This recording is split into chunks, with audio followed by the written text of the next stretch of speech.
Oh man, I just shot this video, but I forgot to turn my phone sideways, so this kind of sucks. But I want to go over the Ryan Crowley pec tear, and I want to go over why he actually got hurt, because it seems like nobody's really covering the real reason that he got hurt.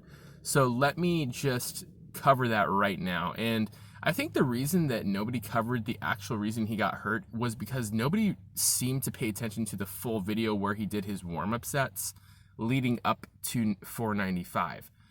So if you notice, when he warms up with 405, before he puts the final plates on before he gets injured, you'll notice that he's doing half reps with 405.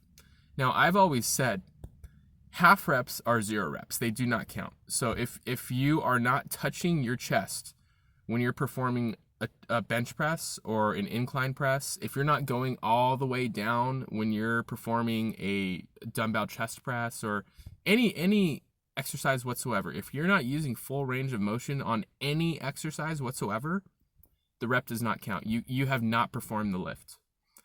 And this is why people end up getting injured, because they're so used to doing half reps.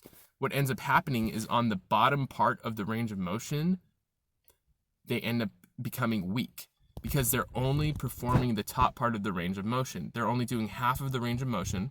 They're getting strong on the top half. And then if they ever accidentally go too far down to where they're weak because they never perform that part of the range of motion, they put themselves at risk for injury.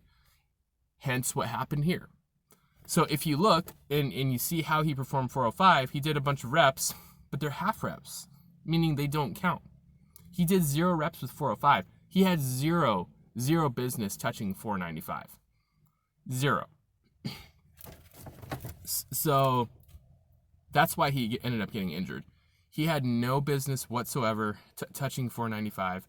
I would say it's questionable whether he can even max out with 405 with perfect form. Because typically when people are doing half reps, meaning they're only going down halfway on some sort of pressing movement, it's usually because they can't perform the lift the entire range of motion. So it's actually questionable whether he can do 405 for one full rep. So what that means is 495 is like 100 pounds almost more than his actual max weight. It's absolutely ridiculous that he even put on those final plates. I don't even know what he was thinking. It makes no sense. What was he going to do? Like, the best case scenario was that he would have performed a half rep with 495. Because he must have known that he could not do a full range of motion, full rep with 495. There's no fucking way that he would be able to do that. If he can't do a full range of motion rep with 405, there's no way he was going to do it with 495. 0% chance. So excuse me. So the fact that he even attempted 495 is baffling to me. And even if he had done a half rep with 495, it wouldn't be impressive because, like I said, at least to me, a half rep is a 0 rep. It doesn't count.